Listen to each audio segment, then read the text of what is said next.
With that diagnosis and prescription for something so severe that you would have to inject it into yourself, I really, at that point, stopped all pharmaceuticals and got really kind of bitter in the role that they were playing for me in that wellness journey. And Pablo and I were working in the cannabis industry while this was going on.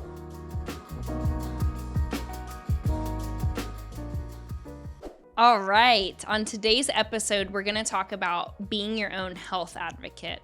And I just want to preface this episode with saying that none of this is meant to be health advice. I really am just hoping to share my personal journey, and hopefully somewhere in there, there's nuggets of hope that there might be a better way. To kick this story off, it starts in high school when I was diagnosed with mono, the kissing bug. Most of us got it. For me, that was really a pivotal moment. Now looking back on it, that I can trace to a pretty significant downward spiral of my health, both mental and physical. It wasn't noticeable at the time though, so it took me about 8 years to figure out, okay, something is wrong, this isn't right. So I got chronic mono. I was in, what grade does high school start in? 9th grade. I was in 10th grade at the time. I was very active in all of the sports you could be in, as well as racing motocross professionally, so always on the road. So getting sick really took me out of all the things I loved. And it only removed me from those things for about 3 weeks, but that was enough to be, detrimental to an adolescent teen's journey through high school. And from there, I just kept getting sick, and it never was mono again. It was just showing up in other ways. And because of maybe lack of resources or understanding of what was going on in my body, it started surfacing itself as mental health issues. So I went through all of the common ones that a high schooler would go through: ADD, ADHD, doesn't want to listen to the teacher, can't sit still in her seat. All of these things are probably true to an element, but they were to a extreme element through high school, which really started polarizing me from my group of friends. And with these issues, showing up as, quote unquote, mental health issues, my parents were doing what the doctors were telling them to do because they only had access to so much information at the time. And they were watching me start to really struggle in the school setting. So of course, they were trying to just support me in the best way that they know how. And that was putting me on things like Adderall.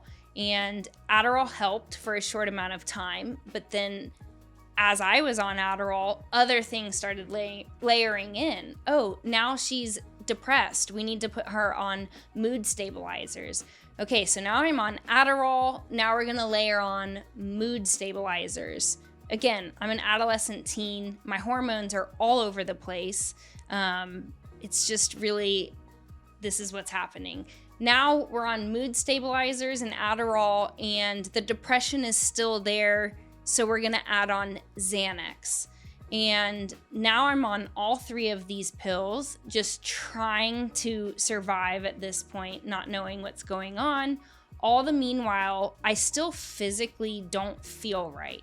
So yes, everyone is trying to support me from a mental health standpoint, but physically something is going on.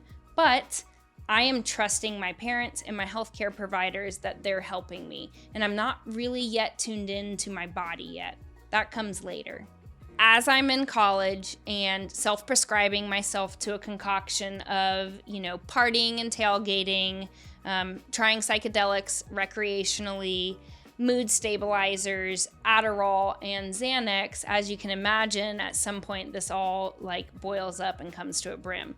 But there is this one consistent thing that I can speak to now reflecting back on it, is that seasonally, I literally would not be able to get out of bed.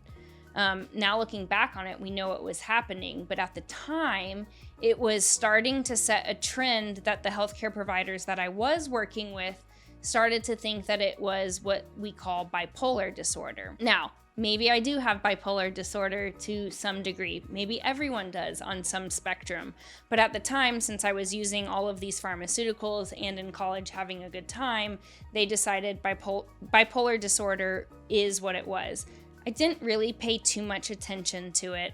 I get out of college. I get into a professional career that kind of perpetuated the partying scene, which was in the wine and alcohol. I'm still self-prescribing myself these pharmaceuticals as needed, but at this time I also meet the love of my life, Pablo. And he comes in and starts noticing a trend in my physical and mental health. At this point, I had never lived with someone in my life. Of course, I've lived with my parents and my roommates in college. I mean, intimately lived with someone where they could really pick up on patterns in a way that I was dulled to or wasn't paying attention to. So, we're out of high school, we're out of college, and I've met the love of my life, Pablo, and he is starting to pick up on these trends. At this point in my career and my relationship with Pablo, I had just left a high pace job in the liquor industry and was really starting to settle into the cannabis industry. And Pablo and I had gotten married, and instead of using money from family and friends to have a big wedding, we had decided to purchase a van and live out of a van and travel the country together. And it was at this point that everything came to a T for my health journey. So I had gotten to a space where I was in one of those phases or episodes again where I physically couldn't get out of bed, which of course was presenting itself as severe depression, severe anxiety because I was in this big life change. And my parents we were living with my parents while we were building the van. And so again, all they knew was that this was a trend that Devin's been through and that the best thing to do was go see a psychiatrist or a therapist and get back on the routine of something like mood stabilizers, anxiety medicine, and potentially ADHD medicine again. Now, Pablo comes from a different upbringing. These things in his country just don't even exist. And so he starts being my health advocate for me when I couldn't be my own. And this is really profoundly when my wellness journey took a complete turn.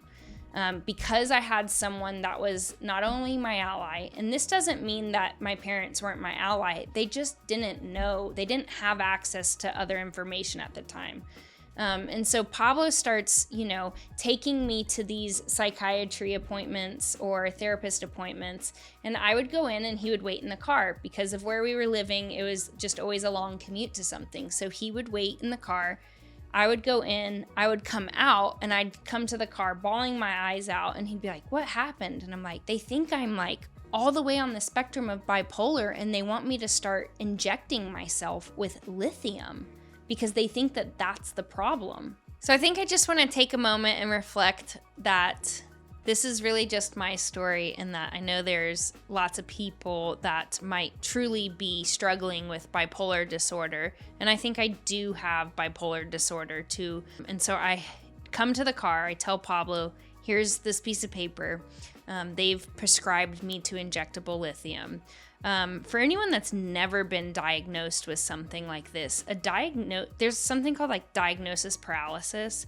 A diagnosis like this can truly be paralyzing to everything in your life. It becomes your identity quickly, and it's very hard to move past it. And that is exactly what happened to me. With that diagnosis and prescription for something so severe that you would have to inject it into yourself, I really, at that point, stopped all pharmaceuticals and got really kind of bitter in the role that they were playing for me in that wellness journey. And Pablo and I were working in the cannabis industry while this was going on. So it was really synergistic of me to be able to lean into the plant at that time. And this is when cannabis really stopped being so much of a recreational plant for me and became very therapeutic in my healing journey, and still is to this day in my wellness routine.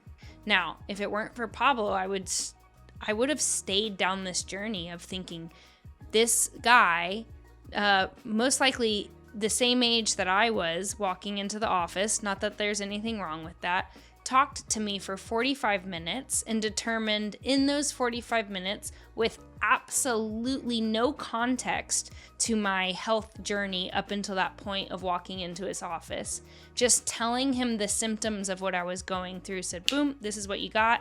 Here's your prescription, injectable lithium. thank the world for Pablo in that moment, because he was able to be my health advocate, like I've touched on, when I wasn't in a position to be my own. So he starts raising a lot of questions. We go home. Again, we're living with my parents. So my parents are, again, doing the best with what information they have. Yeah, this kind of tracks. Devin struggled with depression and anxiety and attention deficit disorders her whole life. So maybe this is what it is, and we should try the injectable lithium for Devin. Meanwhile, Pablo's sitting there. He's like, I don't know. It's a little bit beyond just like mood swings. I mean, I was physically unable to get out of bed most days when, this was a seasonality thing that we were seeing. So it was like just certain parts of the year, I would just fall into this deep kind of rut, and it would show itself in both physical and mental. Of course, they're both tied together. And so Pablo starts supporting me in researching a little bit more of what's going on. So luckily, I had been working with an ND, which is a naturopath doctor. So she had a little bit of context to my health journey up until that point. And I had really sought her out when I was in this, fast-paced lifestyle of the liquor industry, flying all over, doing a lot of events. I was working with her a lot with nutritional IV therapy, and that is how I was trying to support my body, going through this rigmarole of traveling a lot, always getting sick from a flight. So she had a lot of context to my health. I had reached back out to her. Actually, Pablo reached out to her and said, something's going on with Devin. Something's not right. She was just prescribed this thing. I don't think it's the solution. I know Devin, and something truly is wrong here. And it's a little bit beyond just a mental health hurdle. And so Jade met with Pablo and I, and we started mapping my symptoms all the way back as far as I could remember. And we quite literally did it on a whiteboard with each other or on a document. And we started seeing a trend that there truly was a seasonality to what I was experiencing, both mentally and physically. And so after we mapped out my health journey, we decided to start doing a lot of testing, see what all of my baseline blood analytics were telling us. And so we started testing what all my levels were at. And I'm talking all things, just basic vitamins, minerals, hormones, thyroid, anything we could think of. Let's just start testing it and seeing where my body is at. And as we started doing some of that testing, we started uncovering some things that were significantly off balance. Now, all the meanwhile, to give, back context here, I had fulfilled the prescription for injectable lithium, but I had not taken any. And Pablo really stepped up to bat and blocked everyone that was suggesting to try that. No, we're not doing that. Devin and I are doing our own thing. We're testing, we're working with this doctor. We're going to dive deep and make sure there's nothing else going on behind the scenes, because again, Pablo was seeing that more physical part of what I was going through. Some of that physical stuff was the entire left side of my body would go numb. I couldn't feel it. I couldn't get out of bed. I couldn't walk. But again, it was presenting as a mental health issue. So it was just really confusing to try to figure out what it was. We start getting some of this testing back, and we realize I have what is called chronic mono, or better known now as Epstein-Barr virus, or EBV in short. And come to find out, 70% of the human population has Epstein-Barr virus, and it goes massively undiagnosed. Good thing to know. But luckily, I was able to map out my health journey and find that I have this Epstein-Barr virus. And at the time, it was prominent. So as we were mapping out my health journey, what we were seeing in those seasonal trends is usually around the springtime, my Epstein-Barr virus would be dormant in my body. It started to come up. And this is when I would see these, flare-ups of mental health issues and physical issues. And it had started all the way back in high school. And so I had gone through my early adult life just not knowing that that was what was going on. So I was throwing every pharmaceutical I could at it. Now, of course, things like Adderall, Xanax and antidepressants, they don't do anything to Epstein-Barr virus, but they give you this temporary kind of relief of maybe some of those mental symptoms that come along with it. So it was at that time, learning that it was Epstein-Barr virus, where I really learned the importance of like, wow, these doctors I've been working with, in the normal healthcare system, again, just doing the best with what they have and promoting what they've learned in their career, they've failed me completely. I have gone through some really miserable times over the last 8 to 10 years that could have been solved by doing some very simple blood tests. At that time, we also discovered, low iron, low B12, low vitamin D, low vitamin C, just depleted in all the things that help you show up and be the best version of yourself. Okay, so now we have some information that we can actually work with, but to just tie it all in, it's that health advocate piece. It's really standing up to any of these healthcare providers and asking for more information. For example, okay, thank you for that diagnosis. Can we look a little further into it? Or what does that mean? Or what typically causes that? And something common I heard and still hear throughout my health journey is like, oh, it's just hereditary. Like, oh, your heart does that because it's hereditary. Okay, I know hereditary and genetics play a role in it, but what am I doing in my life that's either triggering it or causing it to be a problem for me on these days, but not these days? And this is really when health and wellness just kind of took over for me, and I really dove deep and started taking it really serious. Again, with the support of those around me. I think that's really important to note, that the people that are closest to you being able to support you in that journey. So I never took the injectable lithium. I'm sure I'm, have a degree of bipolar disorder, which means you feel really extreme emotions and then really low lows. I also think that that's part of being human. And so accepting that a diagnosis does not mean it's who you are and how you show up every day. Now, how did we get rid of Epstein-Barr virus in my body since it was wreaking havoc and causing all these issues? With the help of multiple doctors, I went on a really extreme protocol of using Chinese herbs in a short amount of time. So it was a 3-month sprint, and I was taking, honestly, like a ludicrous amount of Chinese herbs throughout the day. It was kind of all I could focus on for those 3 months of my life was like, how do I ingest all these Chinese herbs and go on this really strict diet and do the acupuncture and tune into my body and tell it that it deserves to be better. And then getting on the other side of that, we got rid of the Epstein-Barr virus. I no longer test positive for it. It's a really hard thing to do, but it is possible. And so now we don't have these seasonality swings anymore. And so it was really this. It's like having the chronic mono in high school, struggling unknowingly with the Epstein-Barr virus, having someone enter my life, my husband, that was able to pick up on patterns, and then becoming my own health advocate. I do not walk into any doctor's office now for anything without a list of questions, and I really challenge them when they give me an answer or a solution, because I just want to feel really confident with whatever I'm working on with a healthcare provider, that this is the best solution for my unique needs, and what's best for everyone might not be best for me.